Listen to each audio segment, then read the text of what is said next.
जय माता दी। नमस्कार।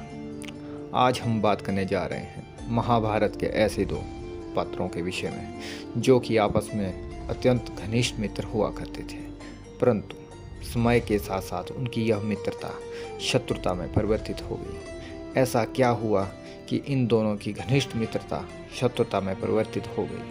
आज हम इसी विषय पर चर्चा करेंगे। इस वीडियो को शुरू करने से पहले यदि आप पहली बार हमारे YouTube चैनल धर्म की गंगा में आए हैं तो हमारे चैनल को सब्सक्राइब करें और ज़्यादा से ज़्यादा शेयर करें। साथ में बेल आइकन को दबाएं ताकि नए वीडियो की नोटिफिकेशन सबसे पहले आप तक पहुंचे। चलिए इस वीडियो को शुरू करते हैं। गुरु द्रोणाचार्य जी अस्त्र शस्त्रों की शिक्षा तथा धनुर्वेद का ज्ञान लेने के लिए महर्षि अग्निवेश के पास गए। वहाँ द्रोणाचार्य जी ब्रह्मचर्य का पालन करते हुए उनके ही आश्रम में रहते थे। उन्हीं दिनों में पांचाल राजकुमार यज्ञसेन द्रुपद भी धनुर्वेद की शिक्षा पाने के लिए उन्हीं गुरुदेव अग्निवेश के समीप रहते थे। गुरुकुल द्रोण के घनिष्ठ मित्र थे।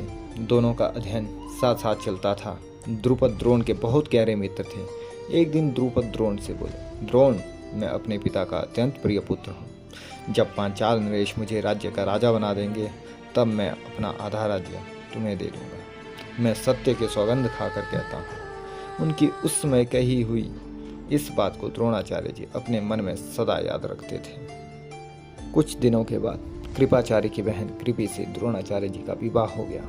कुछ समय के पश्चात द्रोण और कृपि से उन्हें एक पुत्र हुआ जिसका नाम अश्वत्थामा रखा। एक दिन की बात है, गोधन के धनी ऋषि कुमार गाय का दूध पी रहे थे। उन्हें देखकर अश्वत्थामा भी बाल स्वभाव के कारण दूध पीने के लिए मचल उठा और रोने लगा। यह देखकर द्रोणाचार्य जी को बहुत दुख हुआ क्योंकि उनके पास गाय नहीं थी और वे अत्यंत निर्धन थे। द्रोणाचार्य जी मन में सोचते हैं कि मैं किसी ऐसे व्यक्ति से गाय दान में मांगता हूँ जिसके पास बहुत सी गायें हों। उसी से दान लेने की इच्छा करके द्रोण जी कई सारी जगह घूमे, लेकिन उन्हें दूध देने वाली गाय ना मिल सकी। जब द्रोणाचार्य जी घर आए तो देखते हैं कि छोटे छोटे बच्चे आटे के पानी से अश्वत्थामा को ललचा रहे थे और अश्वत्थामा अज्ञान के कारण उस आटे के पानी को पीकर फूला नहीं समा रहा था। यह सब देखकर द्रोणाचार्य जी को बड़ा दुख हुआ।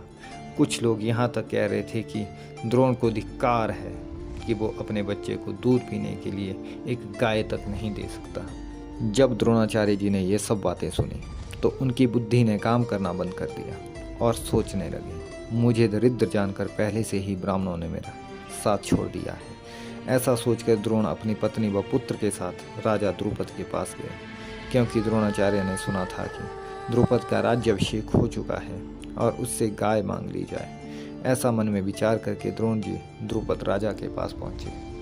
राजसभा में पहुंचकर द्रोणाचार्य ने द्रुपद को सखा कहकर संबोधित किया, पर द्रुपद ने ध्यान नहीं दिया। द्रोणाचार्य को लगा कि द्रुपद को शायद स्मरण नहीं आ रहा। उन्होंने अपना परिचय और गुरुकुल का संदर्भ याद कराया और फिर मित्र कहा। इस प्रकार द्रुपद ने अपने सहपाठी को पहचाना जरूर, पर तिरस्कार के साथ उन्होंने कहा, जो राजा नहीं वह राजा का मित्र नहीं। निर्धन धनवान का कभी मित्र नहीं हो सकता। बाल्यकाल की बातों का बड़ा होने पर कोई मतलब नहीं होता। उनका स्मरण करा के आप मेरे सखा बनने की चेष्टा ना करें। इस प्रकार द्रुपद ने कई तरह से द्रोणाचार्य का अपमान किया।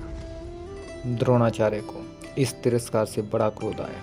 उन्होंने इसका बदला लेने का निश्चय किया है, इसलिए वे अपनी पत्नी और पुत्र के साथ वहां से चल दिए। वे हस्तिनापुर जाकर पांडवों और कौरव बालकों को अस्त्र विद्या सिखाने लगे। जब शिक्षा पूरी हो गई और शिष्यों ने गुरु से दक्षिणा मांगने की प्रार्थना की तो उन्होंने कहा, दक्षिणा में मुझे धन धान्य और रत्न माणिक्य नहीं चाहिए।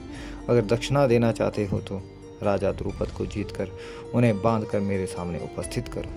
पहले कौरवों ने द्रुपद के राज्य पर आक्रमण करके उसे पराजित करने की कोशिश की, परंतु वे असफल हुए। तत्पश्चात द्रोणाचार्य ने पांडवों को भेजा। पांडवों ने द्रुपद को पराजित कर उसको बंदी बनाकर द्रोणाचार्य के पास उपस्थित किया। इस प्रकार द्रोणाचार्य ने अपने अपमान का बदला ले लिया और फिर द्रुपद को माफ करके उसे उसका राज्य लौटा दिया।